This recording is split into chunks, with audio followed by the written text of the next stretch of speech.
Hi అండి. Welcome to my channel. అందరూ బాగున్నారా?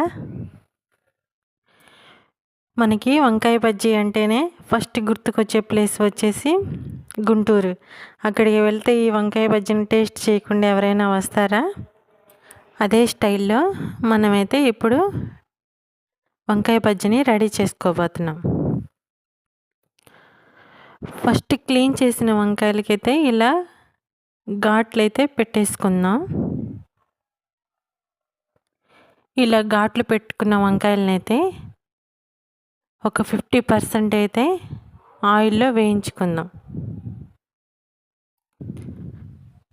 ఒక కడాయి తీసుకొని ఒక స్పూన్ ఆయిల్ అయితే పోసుకొని వేయించుకుందాం.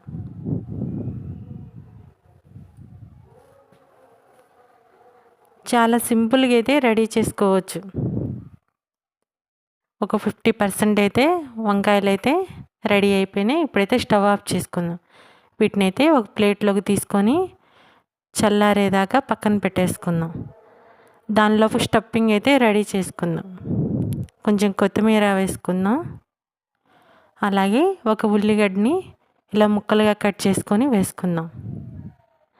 అలాగే దానిలోకి జీలకర్ర, రుచికి సరిపడా సాల్ట్ వేసుకొని మిక్సీ పట్టుకుందాం. బజ్జీ రెడీ చేసుకోవడానికి ఈ కప్పుతో 2 కప్పుల శనగపిండి వేసుకున్నాను. అలాగే 2 స్పూన్లు రైస్ ఫ్లోర్ కూడా వేసుకుంటున్నాను. దీనిలోకి కొంచెం వాము కూడా వేసుకుందాం. అలాగే టేస్ట్కి సరిపడా సాల్ట్ వేసుకొని ఒక చిటికెడు పసుపు కూడా యాడ్ చేసుకుందాం. దీనిలోకి వంట సోడా కొద్దిగా వేసుకుందాం. వీటన్నిటిని కూడా కలిపెట్టేసుకొని తర్వాత సరిపడా వాటర్ అయితే పోసుకొని కలిపేసుకుందాం.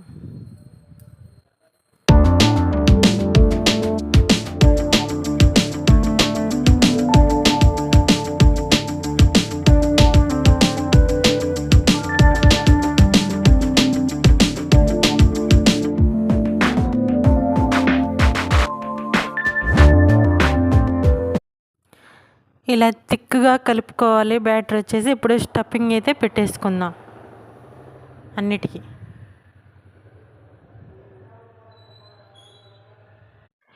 ఇలా అన్నిటికి కూడా స్టఫింగ్ పెట్టేసుకున్న తర్వాత ఇప్పుడైతే డీప్ ఫ్రైకి ఆయిల్ అయితే పెట్టుకుందాం.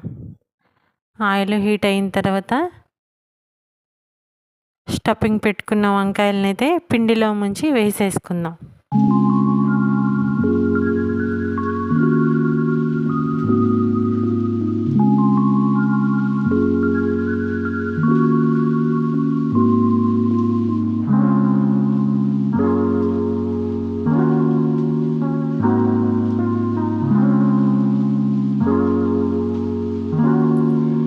ఇవి కాస్త ఫ్రై అయిన తర్వాత జల్లెడలోకి అయితే తీసుకుందాం వీటిని.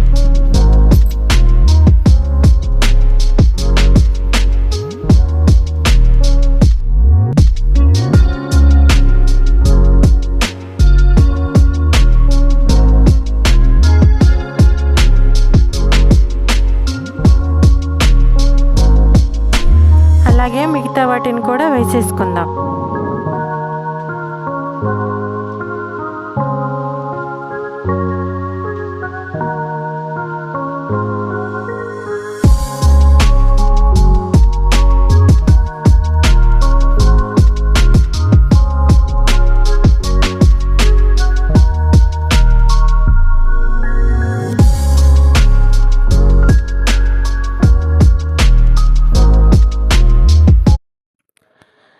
బజ్జీ లోపల స్టఫింగ్ కోసం ఒక నిమ్మకాయ అయితే పిండుకున్నాను. దీనిలోకి 1 స్పూన్ కారం వేసుకొని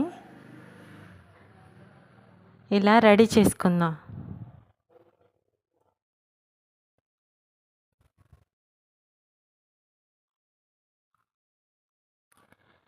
ఇలా ఘాట్లు పెట్టిన బజ్జీలోకి అయితే స్టఫింగ్ కోసం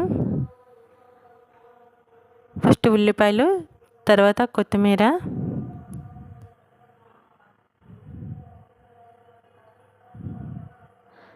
అలాగే కొంచెం పెరుగు కూడా వేసుకుందాం. అలాగే ఇందాక కలిపిన మిశ్రమాన్ని కూడా కొంచెం వేసేసుకుందాం. అంతేనండి, గుంటూరు స్టైల్ వంకాయ బజ్జీ అయితే రెడీ అయిపోయింది. ఈ వీడియో కనుక మీకు నచ్చినట్టయితే లైక్ చేయండి, షేర్ చేయండి, సబ్స్క్రైబ్ చేసుకోండి. Thank you for watching.